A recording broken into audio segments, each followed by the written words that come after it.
¿Qué son los derechos humanos? Habíamos empezado por allí. Habíamos dicho inicialmente que la Constitución es un libro de derechos. Dijimos que la Constitución es un libro de derechos y que al ser un libro de derechos es la herramienta que tiene el ciudadano para enfrentarse al gobierno. Pero no habíamos desarrollado todavía la cuestión como tal de los derechos. Y quisiera empezar, como hemos hecho todos estos días, hablando un poco de la teorización del asunto y terminamos con el desarrollo práctico de la temática. Y para empezar con la teoría de los derechos humanos, yo quisiera comentar lo siguiente, algo que recuerdo siempre que trato este tema, y fue algo que me sucedió alguna vez en una clase. Eh, yo estaba recibiendo clases hace algunos años, estaba recibiendo unas clases y el doctor Alfredo Cruz Prados, es un gran teórico del mundo del derecho y de los derechos y de la filosofía y demás, dijo que los derechos humanos no existen. Dijo, los derechos humanos no existen. Yo de entrada lo interpreté como cualquiera lo hubiera interpretado, como que no se cumplen. Pero él remató y dijo, no digo que no se cumplan, digo que no existen. Y yo inmediatamente, por supuesto, lo primero que sentí fue como un golpe, porque a mí me habían formado en derecho, con el asunto de que los derechos humanos son el eje central de toda nuestra vida a partir de 1789. O sea, toda la sociedad en la que vivimos, toda la contemporaneidad, el paso de la modernidad a la contemporaneidad, se da justamente porque hablamos de derechos humanos. Es algo con lo cual nosotros caminamos cotidianamente. Y Alfredo Cruz dice ese día que los derechos no existen, así que yo empecé a buscar los argumentos para poder rebatir dicha teoría que me había incomodado, sin duda.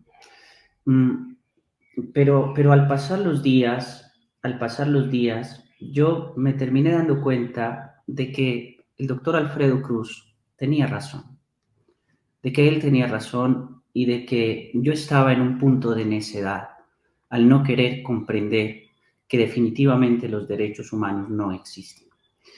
Y recuerdo que me lo encontré incluso un día, habían pasado ya algunos años, habían pasado unos 2 años, tal vez, no sé, me lo encontré un día en un semáforo en una ciudad española llamada Pamplona. Y yo llegaba al semáforo y él estaba, yo iba caminando y él estaba esperando para cruzar, íbamos para la universidad. Y yo me lo encontré y lo alcancé y le dije, oiga, doctor, yo quería pedirle excusas por mi necedad. Definitivamente usted tenía razón. Los derechos humanos no existen. Y, y no existen porque, bueno, primero porque en una amplia teoría del derecho, esto lleva o conlleva una imposibilidad. Pero yo me fui dando cuenta de eso fundamentalmente con dos cuestiones. La primera, un textico de Ronald Dworkin, en el cual Dworkin dice que la gente va muy tranquila creyendo que lleva los derechos humanos en el bolsillo, pero que en realidad no lleva nada, que todo eso es una falsedad. Ronald Dworkin es un liberal que fue profesor de la Universidad de Harvard. Yo no recuerdo exactamente cuándo falleció él, tal vez en el 2013, no sé, o el 2005, yo no recuerdo, 8, no sé, no recuerdo bien, excúsenme, pero es un hombre de este tiempo, de esta época, defensor del liberalismo político, un gran abogado, uno de los grandes teóricos de Harvard. Y dice esa cuestión. La segunda cuestión es que alguna vez me encontré un texto de Thomas Jefferson en una de tantas traducciones de Jefferson, pues, no traducciones, perdón, en uno de los borradores de Jefferson de la Declaración de Independencia, donde él colocaba que no colocaba la palabra derechos. en la Declaración de Independencia. Habíamos hablado rápidamente ayer, habíamos mencionado que la declaración le fue encomendada primero a Adams, pero Adams se la quiso dar a Jefferson. Adams se sentía muy viejo, pensó que ese muchacho era un hombre joven, habíamos dicho, Jefferson era joven. Y Jefferson hizo esa Declaración de Independencia de los Estados Unidos de Norteamérica, que es un texto bellísimo, pero en uno de sus primeros borradores, según nos cuenta John Pancake, Jefferson coloca la palabra gracias, las gracias divinas o las gracias que la divinidad nos ha querido otorgar. Y yo trato de pensar o me imagino que Jefferson sentiría una enorme vergüenza al tener que colocar allí derechos. Él entrega esa declaración el 2 de julio y finalmente esa declaración es aprobada y firmada el 4 de julio. Pero del 2 al 4 seguramente le hicieron esa pequeña corrección de pasar la palabra gracias a la palabra derechos. Pero, sin embargo, ¿por qué pensaría Jefferson que había que colocar esa cuestión de gracias o lo que después se llamarían derechos, seguida de la expresión inherente o, como lo diría la Declaración Francesa, inalienables? Ya habíamos hablado de que había una gran amistad entre los franceses y los estadounidenses de ese entonces. Voltaire y Jefferson eran muy amigos, según parece. Jefferson iba a visitar a su amigo Voltaire, es mayor por bastantes años, pero Jefferson iba a tratar de entender la sabiduría enorme de Voltaire. La razón es por qué Jefferson colocaría eso si a fin de cuentas no existen. Y yo quisiera empezar esta explicación de hoy, y les ruego me tengan paciencia, voy a tardarme un poco aquí, pero quisiera empezar esta explicación de hoy con el asunto de qué son esas cuestiones que llamamos derechos inherentes y finalmente, después de que explique, terminar la justificación de por qué estoy diciendo que no existen y si no existen, ¿qué hacemos con ellos? O sea, para que esto no vaya a quedar como una cuestión suelta. Pero les ruego entonces su paciencia y también un poco de fe al respecto. Y para eso yo quisiera comentarles que ese grupo de amigos que se reunían en las tabernas de París hacia los años de 1750 eran racionalistas, algunos y otros eran fervientemente antirracionalistas, lo que quiere decir que en esas mesas Descartes era un tema principal. Era uno de los temas más importantes que se podían conversar. Ese Descartes, que es de 1596 y que algunos, como Hirschberger, sostienen que es la continuación de Aristóteles. Que si hiciéramos una línea, no de tiempo, porque Aristóteles muere en el 323, en el 322, pero no de tiempo, sino de ideas y de continuidad en temática, ese Descartes de 1596 de nuestra era y ese Aristóteles que es del 383 antes de nuestra era y que muere en el 322 antes de nuestra era, ese Aristóteles y ese Descartes se compenetran muchísimo. Y estos, en esas tabernas de París, se habrían sentado a conversar sobre Descartes y sobre aquellas cuestiones que son inherentes, es decir, que están pegadas a la existencia y que no las estoy llamando derechos.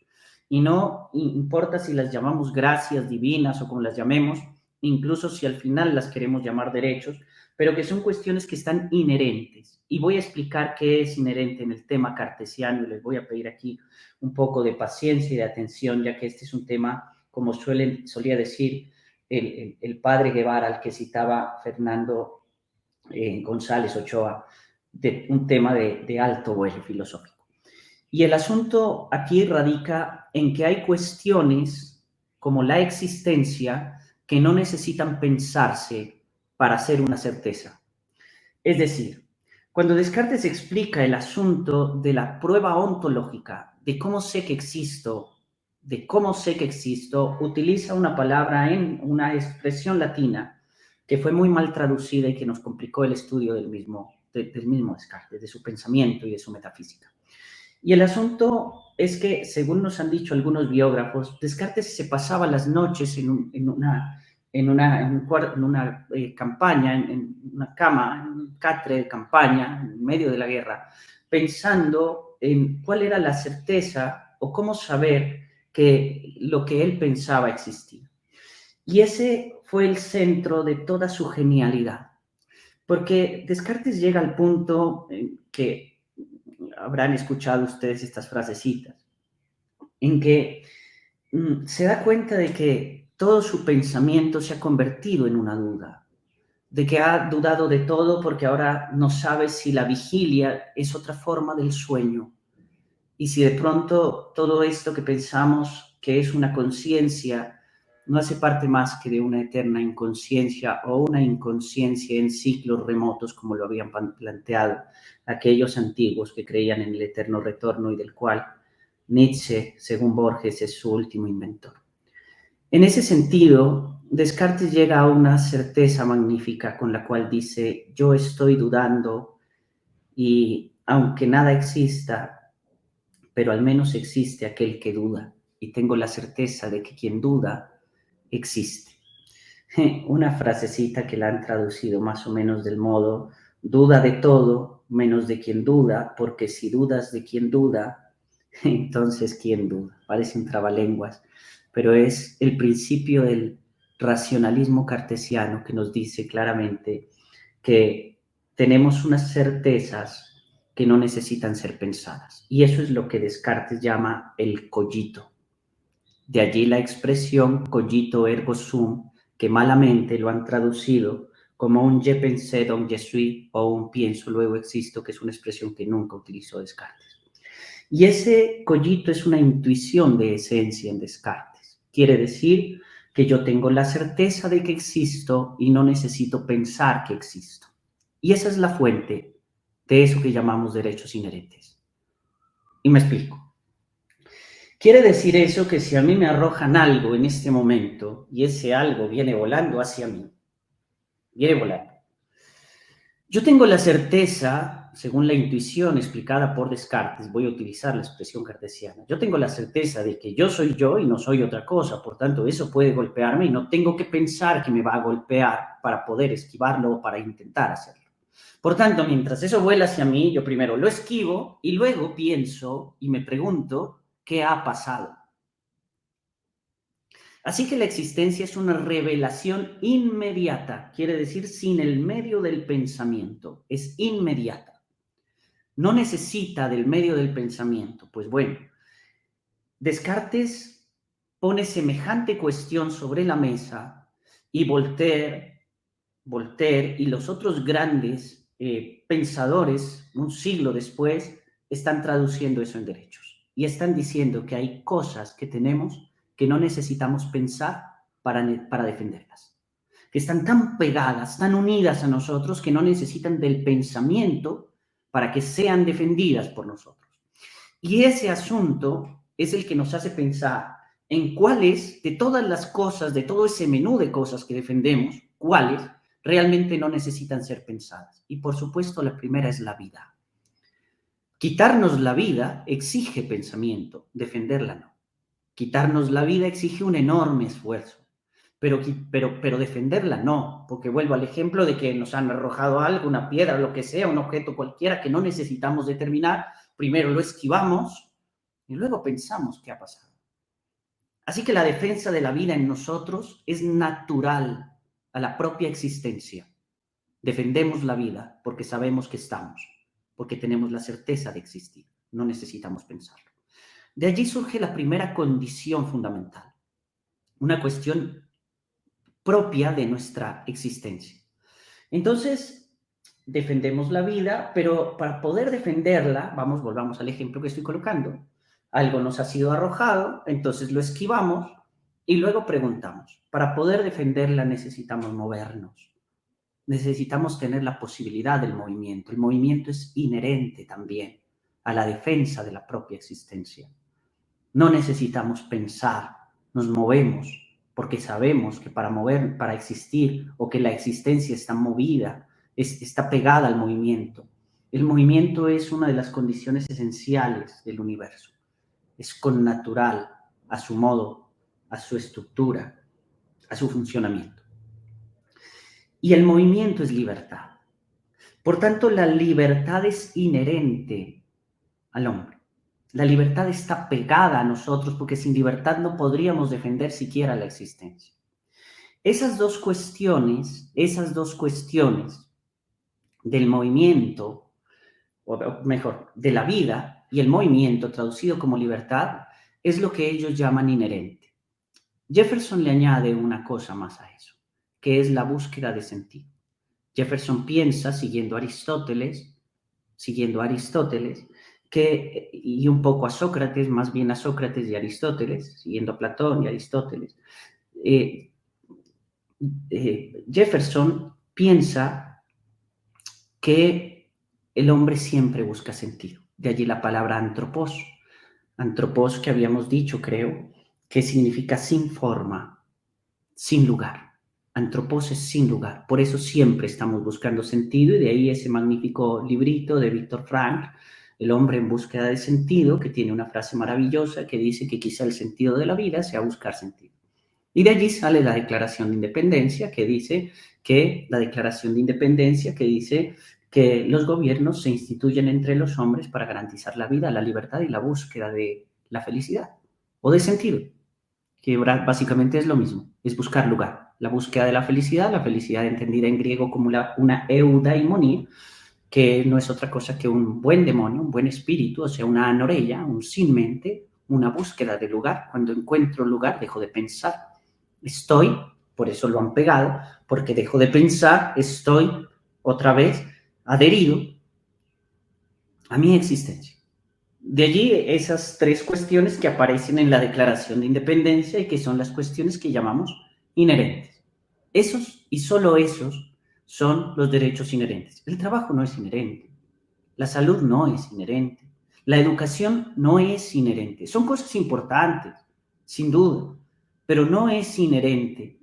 No es inherente el que uno pida el derecho a profesionalizarse, no es inherente el que uno pida el derecho a la salud, no es inherente. Inherentes son esas tres cuestiones que están pegadas a la vida y que tienen que ver, como dije, con las cuestiones más íntimas de la existencia y no exigen el pensamiento.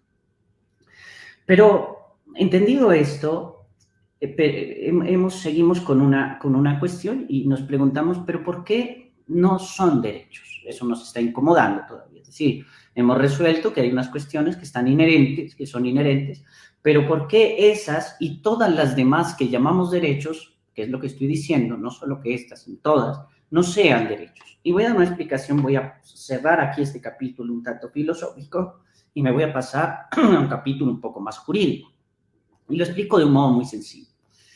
Porque en derecho, aquí, hace 100 años, hace 500, hace 1000, en la China, en derecho, en la ciencia o disciplina del derecho, el derecho entendido como un mecanismo de solución de conflictos, en el derecho, para que algo sea un derecho, tiene que tener una vía que se pueda reclamar ante un juez. Porque si la vía para reclamarlo ante un juez no existe, eso no es un derecho. No, un derecho no se reclama a pistola.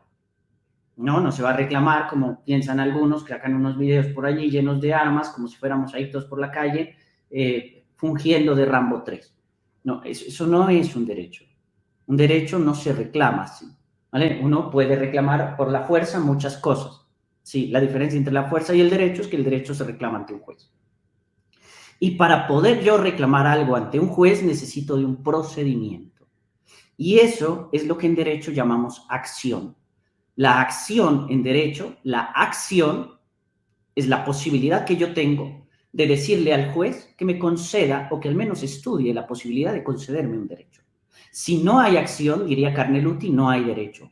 Por tanto, lo que quiero sentar aquí, con esto voy concluyendo esta primera parte, lo que quiero sentar es que si el Estado no reconoce la acción, si el Estado no concede la acción para reclamar un derecho, eso no es un derecho, es una mentira.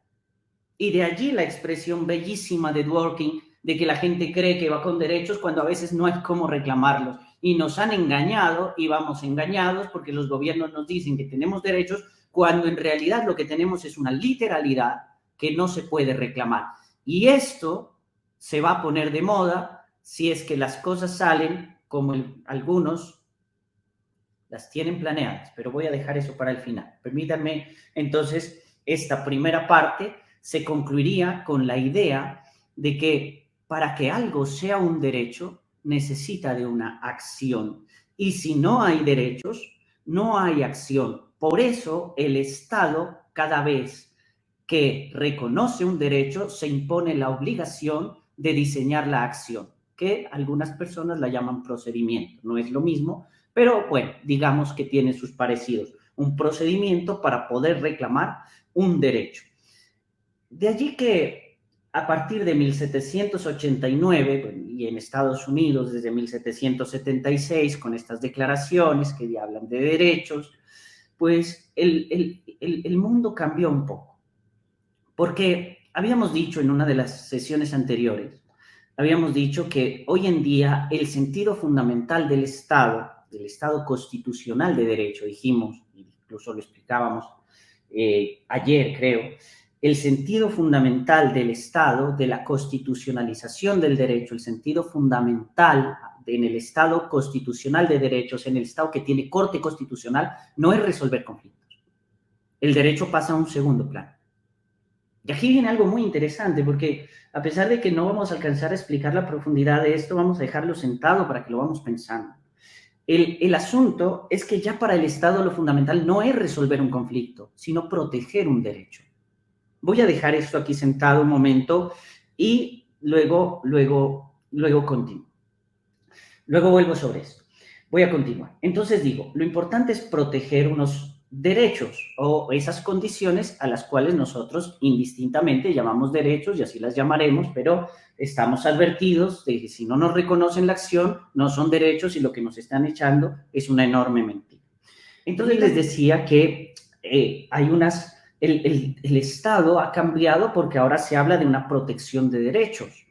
Y la pregunta que sigue es, ¿cuáles son los derechos que está protegiendo el Estado? Y permítanme, aquí me paso entonces a un plano un poco histórico de una manera muy veloz. La Constitución nuestra Constitución y las constituciones actuales traen tres tipos de derechos. Tres tipos de derechos. Algunos hablan de categorías de derechos y otros han dicho que de categorías no se puede hablar, que todos los derechos son de primera categoría. Yo particularmente he dicho que no sé si haya derechos de primera, de segunda, de tercera o de quinta. Yo realmente no lo sé, a veces pienso que no, que todos los derechos son de primera. Ok, esa es otra discusión. Lo que tenemos que tener claro es que hay derechos de primera, de segunda y de tercera generación, no categoría, sino generación. ¿Me explico? Hay derechos que se generaron primero, derechos que se generaron en un primer momento, se generaron o se originaron. Generación quiere decir origen. Entonces hay unos derechos que se generaron con la Declaración de los Derechos del Hombre y del Ciudadano de 1789 y son los que en nuestra Constitución, y aquí sí es muy importante que empecemos a clasificar esto bien, los que en nuestra Constitución van del artículo 11 al artículo 41. Esos son los derechos que se suelen llamar fundamentales. En nuestra Constitución, ahorita cambiamos un poco ese concepto, pero en nuestra Constitución aparecen así o son los derechos de primera generación porque se generaron primero. Luego hay unos derechos que se denominan de segunda generación, que son los derechos que están del 42 al 77.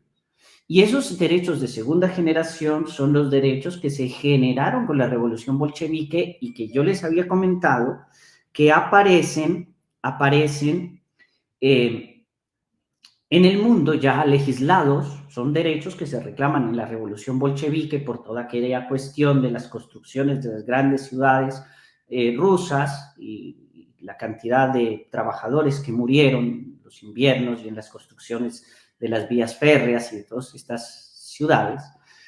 Y la Revolución Bolchevique genera un listado de derechos. Pero esos derechos los toma, digamos, perdónenme, lo digo así, los toma Occidente, los tomamos acá a partir de la Organización de las Naciones Unidas, en el artículo 22 de 1948, que era lo que habíamos dicho que son los derechos económicos, sociales y culturales, los DESC, derechos económicos, sociales y culturales denominados del Estado Social de Derecho. Esos son los derechos de segunda generación. Y hay unos de tercera generación, que se generan con la Carta de África de 1981. Esos derechos son los que hablan de la igualdad formal, la igualdad material y para eso el activismo judicial. ¿Sí? Esos derechos que hablan de la igualdad formal, la igualdad material y el activismo judicial y son los que en nuestra Constitución están a partir del artículo 78 hasta el 82. Esos articulitos allí conforman la categoría, o más bien el conjunto, digamos, para no utilizar la palabra categoría, el conjunto de los derechos denominados de tercera generación. Sin embargo, aquí viene lo interesante, en nuestra Constitución hay un cambio. Y volvamos al concepto de que tenemos una constitución liberal que dice una cosa y una corte constitucional que ha ido convirtiendo ese Estado liberal en un Estado social de derecho. Y entonces lo que ha dicho la Corte Constitucional es que por derechos fundamentales vamos a entender otra cosa. Que por derechos fundamentales no solamente vamos a entender esas generaciones de allí, sino que vamos a entender lo siguiente. Primero, que todos los derechos que tienen que ver con la dignidad son fundamentales, con la dignidad humana. Primera cuestión. Entonces, acabo de decir históricamente, cierro esto histórico y me paso a esta consideración constitucional. Los derechos que tienen que ver con la dignidad humana, ha dicho la Corte Constitucional, que ya habíamos explicado que las sentencias de la Corte son constitución, o sea que en algún modo es como si lo dijera también la Constitución. ¿Y qué ha dicho la Corte Constitucional? Que aquellos derechos que tienen que ver con la dignidad humana son fundamentales. ¿Y qué es la dignidad humana? Ya habíamos dicho que la dignidad humana para la Corte Constitucional son tres cosas. Primero, vivir como se quiere, ha dicho. Poder diseñar uno su modelo de vida. Si hay algo que a mí me está impidiendo eso, entonces yo reclamo la posibilidad de defender eso como un derecho fundamental, de defender el diseño de mi propia vida. Segundo, los mínimos materiales, habíamos dicho. La Corte ha entendido que la dignidad humana tiene que ver con tener los mínimos materiales para la vida. Y tercero, vivir sin humillaciones psicológicas o físicas. Y las humillaciones físicas la Corte las entiende como tortura. Por tanto, vivir sin humillaciones y sin tortura. Si algo me afecta, si hay una situación que afecta a cualquiera de esas tres situaciones o condiciones, yo puedo establecer que allí hay un derecho. ¿Sí? Y ahí entonces se entenderá que hay derechos innominados, que hay derechos innominados. Y yo puedo decir, mire, aquí hay algo que está afectando contra esta condición de la dignidad y puedo reclamarlo. Segunda cuestión. Entonces, primera parte de los derechos fundamentales. Segunda cuestión, la Corte ha dicho, pues los fundamentales que están en la Constitución también son fundamentales. O sea, esos que acabamos de nombrar, del 11 al 41, la Corte ha dicho, esos son fundamentales. Y además de esos, el 44 ha dicho. El 44, que tiene que ver con los niños, eso también. Entonces, del 11 al 41 y el 44, derechos fundamentales. Mire que la Corte ha extendido un poco ese ámbito. Y finalmente, la Corte ha dicho, aquellos que por conexidad afecten a esos anteriores. Si usted encuentra uno que por conexidad afecte a los anteriores, esos también son fundamentales. Eso es lo que ha dicho la Corte, por eso tenemos un catálogo muy grande en nuestra Constitución de derechos fundamentales. O sea que las categorías de derechos es una categoría bastante grande. Pero a esto, entonces, ahora sí, vamos a decir que todo esto, para ser real, necesita un mecanismo de protección. O sea, volvamos a la acción, que algo no es un derecho si no tiene una acción.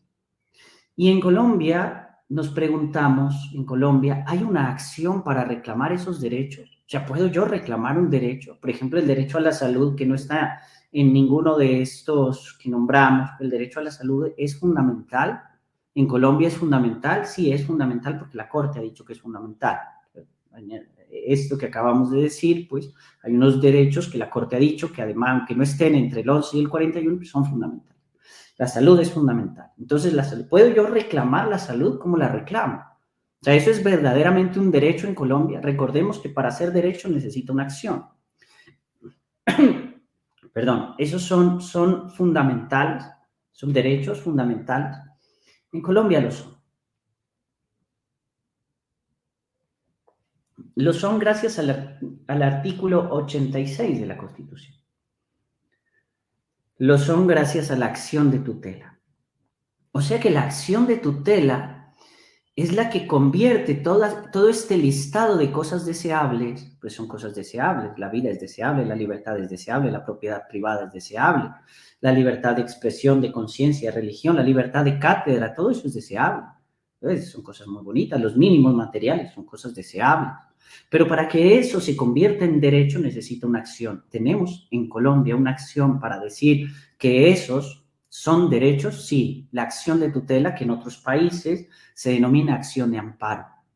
La acción de amparo. En Colombia la denominamos acción de tutela, pero que en otros países se denomina acción de amparo. Y que hemos dicho que para poder desarrollarse necesita de una corte constitucional. Bueno, una corte constitucional, eso lo explicamos creo que ayer o antier, no recuerdo bien cuándo, pero explicamos que era necesario y dijimos que si no, algún día le hacíamos una explicación a eso total, sobre ese punto. ¿Por qué es fundamental? Y creo que va a llegar la necesidad, porque si van a adelantar una Asamblea Nacional Constituyente, ya hemos advertido que se van a ir con toda a acabar con la Corte Constitucional. Por tanto, habrá que explicar por qué si acaban con la Corte, se acaba la acción de tutela. Pero por ahora mencionémoslo, pues, para no perder nuestro hilo conductor. Entonces, en Colombia hay derechos porque hay una acción de tutela. ¿Qué es la acción de tutela? La acción de tutela es una acción, claro, una acción, o sea, la facultad que yo tengo para decirle al juez que me conceda algo, es una acción, pero es privilegiada. Privilegiada quiere decir que no necesita de abogado. Privilegiada quiere decir que el juez la resuelve en un tiempo récord. Y recordemos que el juez tiene máximo 10 días. Privilegiada quiere decir que es sumaria, que el juez no necesita escuchar a la contraparte ni las pruebas. Si el juez considera que hay peligro de un daño, de que se produzca un daño, el juez concede inmediatamente la tutela. La puede conceder inmediatamente y luego darle tiempo al accionado, o permítanme utilizar una expresión no tan correcta, pero al demandado, ya que la acción es una especie de demanda, pero esta es una demanda privilegiada, una acción privilegiada. Entonces, al accionado le da tiempo para que conteste, pero puede el juez primero proteger el derecho. Es una acción privilegiada, entonces, porque no requiere que usted se exprese perfectamente. Si el juez ve que usted no se expresó, que usted no es claro con lo que le está pidiendo, el juez tiene la obligación de interpretarlo. No le va a rechazar el juez y le va a decir, hágame el favor de escribir bien eso. Vea la letra, no se la entiendo. No le entiendo la letra, porque resulta que me lo pasó a mano, me lo pasó en una servilleta, no me lo pasó con las formalidades legales. No, no importa, es una acción privilegiada. Pues el juez tiene la obligación de coger esa servilletica e interpretarla. Y si no puede, entonces tiene que llamar al accionante y decirle, señor accionante, señor tutelante, hágame el favor. Tutelante no es una expresión correcta, pero para que me entiendan. Señor accionante, hágame el favor y me explica qué es lo que le está pasando. Esa es la constitucionalización del derecho. Es una cuestión muy bonita. Insisto, la defensa de nuestra Constitución es fundamental, no solo el romanticismo. Es una Constitución muy bien hecha, muy bien hecha. Hay páginas que no les gusta, a la gente algunas páginas de la Constitución no les gusta. No se preocupe, para eso no hay que hacer una nueva Constitución, eso se puede quitar. Eso se puede quitar. No hay que hacer una nueva Constitución, es una Constitución muy ordenadita. Mire todo lo que hemos avanzado del 91 hasta acá. Una acción de tutela en la cual usted puede decirle al juez que tiene un derecho, que la educación, la imposibilidad de la educación, de que no le están permitiendo educarse a usted, le está vulnerando en conexidad un derecho que tiene que ver con su proyecto de vida. Con su proyecto de vida, con eso que dijimos que era la dignidad, que es vivir como se quiere. Yo quiero diseñar mi propia vida y me están impidiendo la posibilidad de asistir a educarme, no la profesionalización. La profesionalización no es fundamental, la educación es fundamental.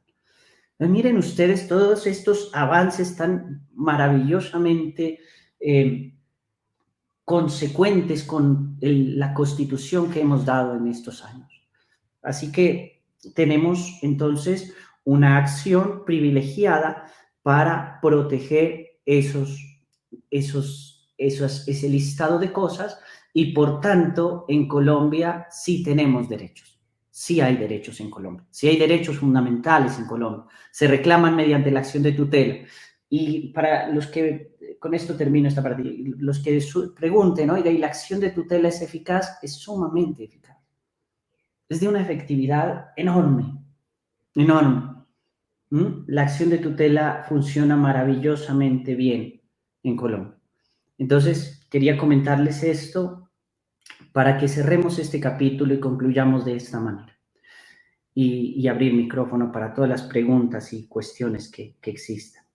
Hemos dicho que la Constitución es un libro de derechos con el cual nos defendemos del gobernante y la función pública, cuando esa función pública atente contra aquellas cuestiones que actualmente en Colombia tienen que ver con la dignidad humana. No con la libertad como en el Estado liberal, sino con la dignidad como en el Estado social.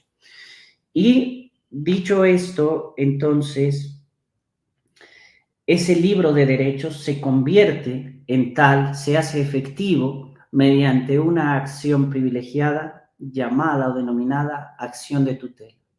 Si no hay acción de tutela, no existe libro de derechos. La Constitución no es un libro de derechos. La Constitución es un libro que organiza el Estado, un libro de organización del Estado, es una cartografía estatal, pero no un libro de derechos. Es un libro más, un código más. Para que sea un libro de derechos y cumpla con la finalidad para la cual había sido creada según el artículo 16 de esa declaración de 1789 que leímos el lunes, que dice que una constitución para ser tal necesita la garantía de los derechos fundamentales. Para eso se necesita de la acción privilegiada. Y sin esa acción privilegiada no hay tal. Y termino, para que exista esa acción privilegiada necesitamos una Corte Constitucional.